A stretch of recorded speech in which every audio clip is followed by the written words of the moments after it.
పారసిక దేశపు రాజైన కోరేషులు ఏలుబడిలో మొదటి సంవత్సరమందు ఇర్మియా ద్వారా పలుకబడిన తన వాక్యమును నెరవేర్చలేక యెహోవా పారసిక దేశపు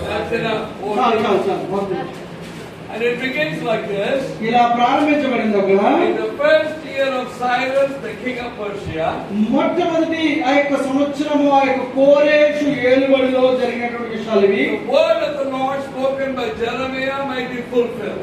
ఇర్మియా ద్వారా ప్రవక్త ద్వారా పలికినటువంటి మాట నెరవేర్చడం జరుగుతుంది. God stirred the heart of the king. దేవుడు ఆ యొక్క కోరేషు యొక్క హృదయాన్ని తెరిచాడు. What is the message for you today? ఇక్కడ దీనిలో ఉన్నటువంటి ఆ యొక్క వర్తమానం మనకి ఏం కనిపిస్తుందో చూడండి. I want to share with you that God wants to stir the spirit of every one of us. నేను మీ ముందుకు తీసుకొస్తున్నటువంటి అంశము దేవుడు ప్రతి ఒక్కరి హృదయాన్ని కూడా తెరవాలని ఆశపడుతున్నాడు. When God stirs your spirit, మనలో దేవుని ఆత్మ పనిచేసినప్పుడు things will start to change.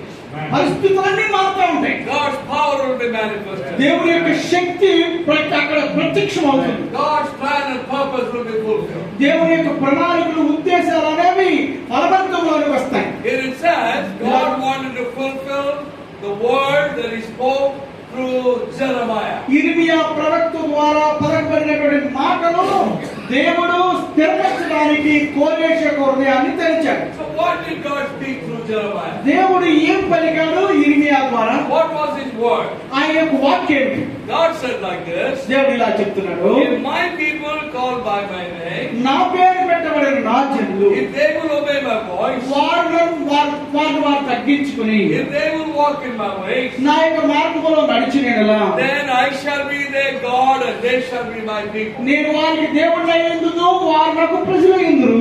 I will go with them. నేను వారితో కలిసి వెళ్తాను. I will provide for them. వారికి నేను అన్ని సహాయం I చేస్తాను. will protect them. నేను వారిని సంరక్షిస్తాను. I will fight against the enemies. నేను వారి పక్షముగా వారి శత్రువులతో I పోరాడతాను. will keep them in the promised land. నేను వారిని వాగ్దాన భూమిలోనికి తీసుకెళ్తాను. That was the promise. అది వాగ్దానం. But God continued on. దానిని కొనసాగించారు And ప్రభు. God says, ఇలా చెప్పారు, but అంటే if my people నా ప్రజలు turn their back on me, వారు నా యొక్క వెనుకకు తిరిగిన యెడల, if they will disobey my voice, ఒకవేళ నన్ను మరిచి నా యొక్క వాక్కులను తప్పిన యెడల, then I will take the hand of protection away from them. నేను వారికి ఇచ్చిన భద్రతా హస్తములను వెనక్కి తీసుకుంటాను. Then the enemies will turn into their land. అప్పుడు శత్రువులు వారిని తప్పుతారు. And they will be sold as slaves to the four corners of the earth. ఈ యొక్క దేశపు నలుదిక్కులకు వారు బానిసలుగా అమ్మివేయబడతారు. I will not protect them anymore. ఇక నేను వారిని సంరక్షించను అంటారు.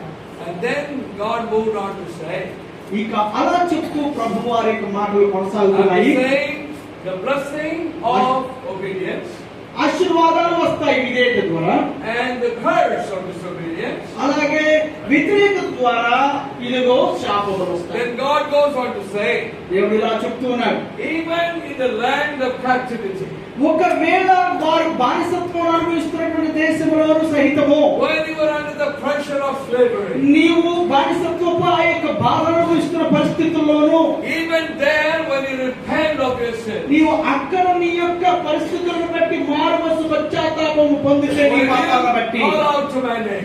నీవు దేవుని యొక్క నామమును ఆ యొక్క పలికినప్పుడు ప్రార్థించినప్పుడు, God says, I will listen to your cry. నేను వారి యొక్క దుఃఖ స్వరమును వింటాను. That is an amazing promise. ఇది వాగ్దానము, విశేషమైనటువంటి వాగ్దానం. If God did not give that promise to us, none of us will be here today because we have turned our back on God many times in our life. ఒకవేళ ఇలాంటి వాగ్దానం ప్రభు మనందరికి ఇవ్వకపోతే ఇక్కడ ఒక్కడ ఉండేవాళ్ళం కాదు. ఎందుకంటే మనందరము కూడా దేవునికి వ్యతిరేకంగా తిరిగిన వాళ్ళమే. We have done so many things that are against God's will. మనము దేవుని చిత్తానికి వ్యతిరేకంగా అనేకమైనటువంటి పనులను